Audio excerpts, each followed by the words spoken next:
The call came on a Tuesday morning while I was reviewing quarterly reports for Sterling Hospitality Group. My assistant buzzed through. "Mr. Sterling, you have a call from Elegant Events Wedding Planning."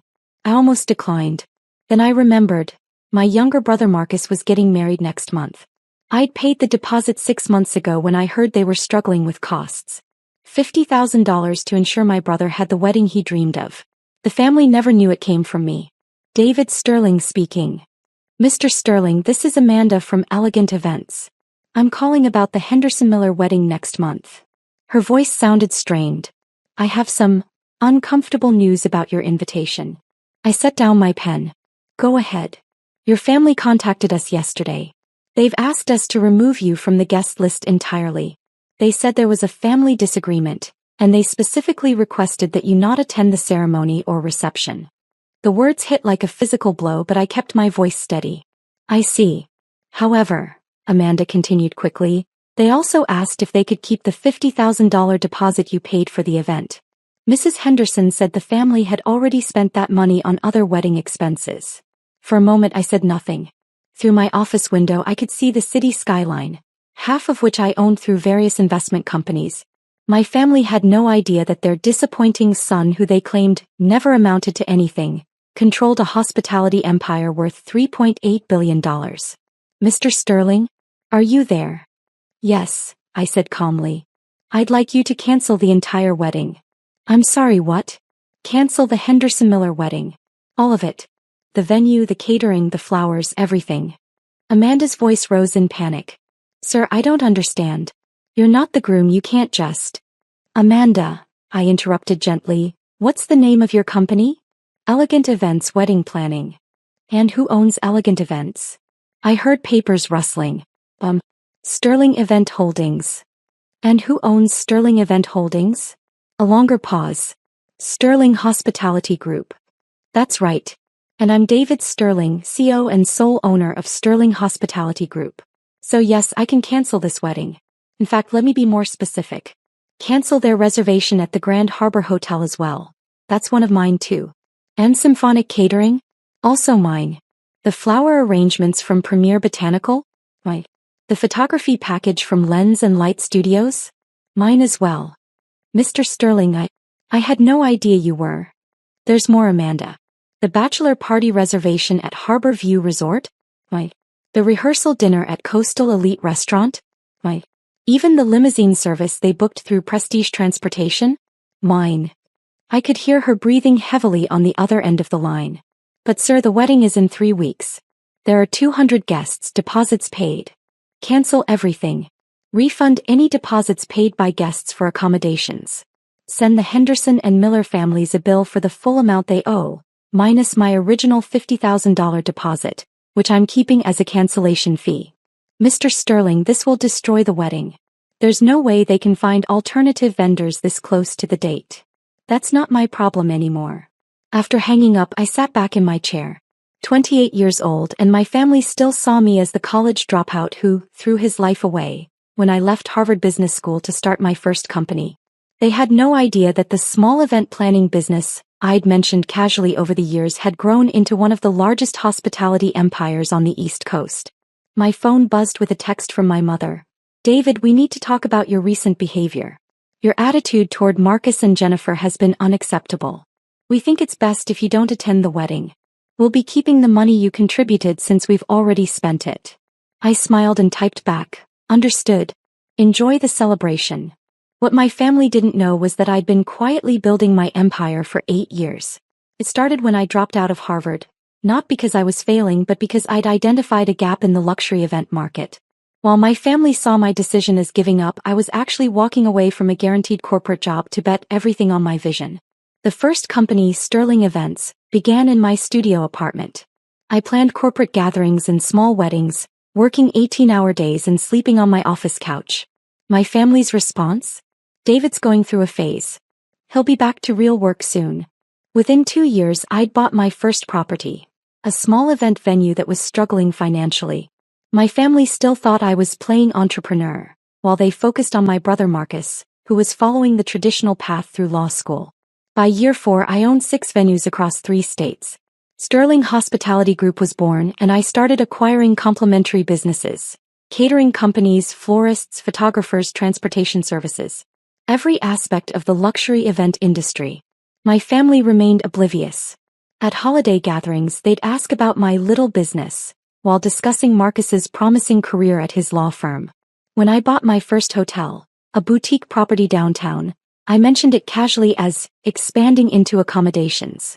They nodded politely and changed the subject. The real growth came in years 6 and 7. I acquired struggling hospitality companies during the economic downturn, rebuilding them into profitable enterprises. Harborview Resort, Grand Harbor Hotel, the entire coastal elite restaurant chain. All companies my family had heard of, never realizing their disappointing son owned them. My phone started ringing 30 minutes after my conversation with Amanda. David. It was my father's voice, tense and confused. I just got a call from some woman saying our wedding venue was cancelled. There must be some mistake. No mistake, Dad. What do you mean no mistake? This is ridiculous. We have a contract. A contract with Sterling Event Holdings, which is owned by Sterling Hospitality Group, which is owned by me. The line went quiet for several seconds. David, what are you talking about? I'm talking about the fact that you cancelled my invitation to my own brother's wedding while asking to keep the $50,000 I paid for it. So I cancelled everything else. You paid for the wedding? The venue, the catering, the hotel blocks, the flowers, the photography, the rehearsal dinner, the bachelor party, the transportation, all of it goes through companies I own. Congratulations, Dad. You just uninvited the person who was paying for your son's entire wedding. Another long silence. David, I think there's been a misunderstanding. No misunderstanding. You made it clear I'm not welcome at family events. So my companies aren't welcome to provide services for family events either. Companies? David, what companies? You plan parties. I almost laughed. After 8 years he still thought I plan birthday parties. Dad, I own Sterling Hospitality Group. We control 47 venues, 23 restaurants, 12 hotels, 6 catering companies, and 11 event service providers across 7 states. We generated $1.2 billion in revenue last year. That's impossible. Check our corporate website.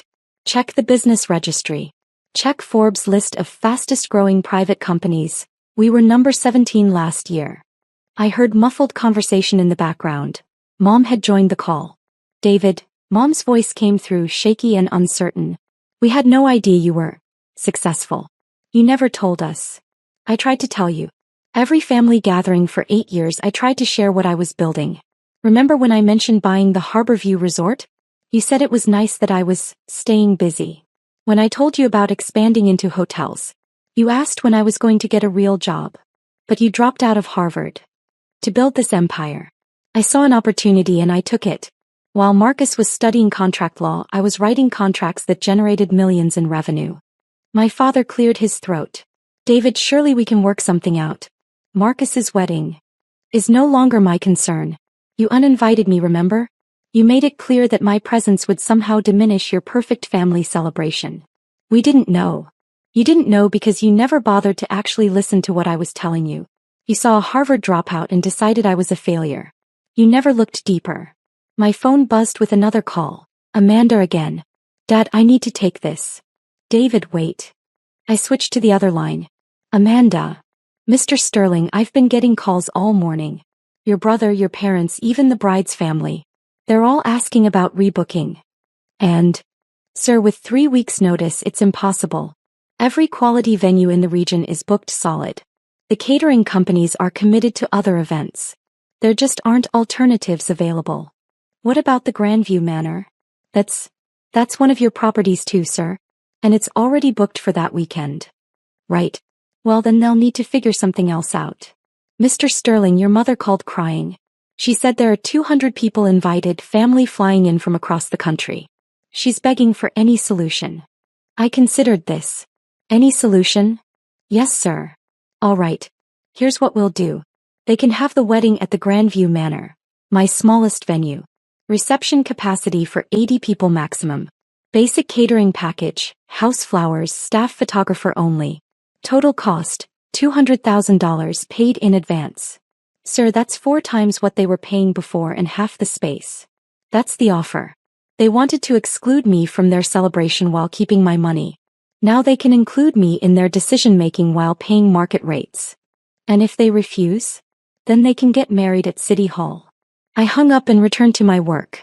3 hours later, Marcus called directly. David, what the hell is going on? You're getting married. Congratulations. Don't play games with me. Mom's been crying all day. Dad's had 6 phone calls with different vendors and everyone keeps telling him you own their companies. What kind of sick joke is this? It's not a joke, Marcus. It's business. Business? This is my wedding. Your wedding that I was financing. Your wedding that I was uninvited from. Your wedding that the family decided I wasn't worthy to attend. We thought it would be better. You thought it would be better to exclude your brother from the most important day of your life, while secretly keeping the money he contributed. Does that sound like family behavior to you? Marcus was quiet for a moment. We didn't know the money came from you. Mom asked me for help 6 months ago. She said you were struggling with wedding costs and Jennifer's family couldn't contribute much. I wrote a check for $50,000 that same day. David, I didn't know. You didn't know because you never asked. Just like you never asked about my business, my life, or anything else. You just assumed I was the family screw-up and moved on. That's not true. Marcus, when was the last time you asked me a genuine question about my life? When was the last time any of you showed actual interest in what I do? The line was quiet. I'll make you a deal, I continued. You can have your wedding at one of my venues. But I want 3 things. A formal apology from the entire family, an acknowledgement that you misjudged me, and my invitation restored, not as a courtesy but because you actually want me there. David, of course we want you there. Do you? Or do you want my money there? That's not fair. Fair? You uninvited your own brother from your wedding while keeping his financial contribution. Explain to me what's fair about that. Marcus sighed heavily. What happens if we don't agree to your terms? Then you figure out how to have a wedding with 3 weeks' notice and no connections in the industry. Good luck with that. And if we do agree, then you get married at a beautiful venue with excellent service, and your brother stands beside you as family should. I need to talk to Jennifer and our parents. Of course you do. That evening my phone rang again. This time it was Jennifer, Marcus's fiancée. David? It's Jennifer. I think we need to talk. Congratulations on your engagement. Thank you. Listen, I had no idea about any of this. Marcus never told me you were helping with costs, and I certainly didn't know about your businesses. Most people don't. I've been doing research all afternoon. Sterling Hospitality Group is huge. You own half the venues I dreamed of having my wedding at when I was growing up. It's been a good few years. David, I owe you an apology. We all do. I was there when your parents decided not to invite you. I should have spoken up. Why didn't you? Honestly, because Marcus painted you as the irresponsible brother who never got his act together. I believed him. And now I realize that Marcus doesn't actually know you at all. None of them do. Jennifer paused and I could hear emotion in her voice. David, I would be honored to have you at our wedding. Not because of your businesses or your money, but because you're Marcus's brother and you clearly care about family more than the rest of them realized. What does Marcus say? Marcus is processing. He's realizing that his big brother isn't who he thought he was. It's a lot to take in. And your parents? They're scared. They've spent years treating you like the family disappointment, and now they're learning you're probably the most successful person in the room at any gathering. Success isn't just about money. No, but respect should be about recognizing when someone deserves it. And clearly you've deserved it for a long time. The next day Amanda called with an update. Mr. Sterling, your family has accepted your terms. They've paid the deposit for the Grandview Manor package, and they've formally requested that your invitation be restored. Did they agree to all the conditions? Yes, sir. Your father specifically asked me to tell you that the family would like to meet with you before the wedding to offer a formal apology. And your brother wants to know if you'd consider being his best man. I sat back in my chair looking out at the city skyline again. 8 years of building an empire while my family saw only failure. 8 years of trying to share my success while they heard only excuses. 8 years of proving myself while they waited for me to grow up. Amanda. Yes, sir. Tell them we'll have the meeting. Schedule it for this Saturday at the Harborview Resort. My private dining room. And Amanda. Yes. Make sure the catering is perfect. The meeting was scheduled for 2 p.m. on Saturday. I arrived early and stood by the floor-to-ceiling windows overlooking the harbor. This resort had been my biggest acquisition. A failing property that I'd transformed into the region's premier destination. The private dining room alone was worth more than most people's homes. My family arrived together. Mom, Dad, Marcus, and Jennifer. They looked around the room with obvious amazement. Crystal chandeliers, hand-carved furniture. A view that stretched for miles across the water. David, Dad said, extending his hand formally. Thank you for meeting with us. Have a seat. They settled around the mahogany table as servers brought in lunch, prepared by the same kitchen that catered to governors and celebrities. This place is incredible, Mom said quietly. I had no idea that I owned it. I mentioned buying a resort property 3 years ago. You said you were expanding your business. This was the expansion. Dad cleared his throat. David, we owe you an apology. A major one. Go ahead. We misjudged you. Badly. For years we saw what we expected to see instead of what was actually happening. Marcus leaned forward. David, I'm sorry. I'm sorry for dismissing your achievements, for assuming you were irresponsible, and for letting the family uninvite you from my wedding. Why did you assume I was irresponsible? Because you dropped out of Harvard. Because you never had a traditional job. Because you never bragged about your success. Would bragging have helped? No, but maybe if you'd been more direct about what you were building. I smiled slightly. Marcus, I told you 3 years ago that I'd acquired a hotel chain. You said, that's nice, and changed the subject to your latest case at the law firm. I didn't realize you meant you owned them. What did you think I meant? He had no answer. Jennifer spoke up. David, we'd like to start over. All of us. We want to know about your life, your business, your plans. We want to be real family. And if I hadn't turned out to be wealthy? What then? Dad answered honestly, then we probably would have continued misjudging you. That's what makes this so shameful. At least you're honest. Mom had tears in her eyes. David, I'm proud of you. I'm proud of what you've built, but more than that, I'm proud that you still wanted to help with the wedding even after how we treated you. You're my family. That matters to me even when it doesn't seem to matter to you. Marcus stood up and walked around the table. David, I know I don't deserve it, but I'd like to ask again. Would you be my best man? I looked at my younger brother. The golden child who'd followed every family expectation, who'd never taken a risk or built something from nothing. For the first time I saw uncertainty in his eyes. He was finally seeing me clearly. Marcus, I'd be honored. The wedding took place 3 weeks later at the Grandview Manor. Despite being my smallest venue, it was still spectacular. Overlooking the coastline with gardens that had been featured in architectural magazines. The family that had once dismissed my party planning business watched in amazement as my staff executed a flawless celebration. During my best man speech, I looked out at the 200 guests, many of whom had heard whispered conversations about my business empire throughout the evening. When Marcus and I were kids, I began. He always looked up to me. Somewhere along the way that changed. He started seeing me as the brother who took the wrong path, who gave up on conventional success. I paused, making eye contact with my family.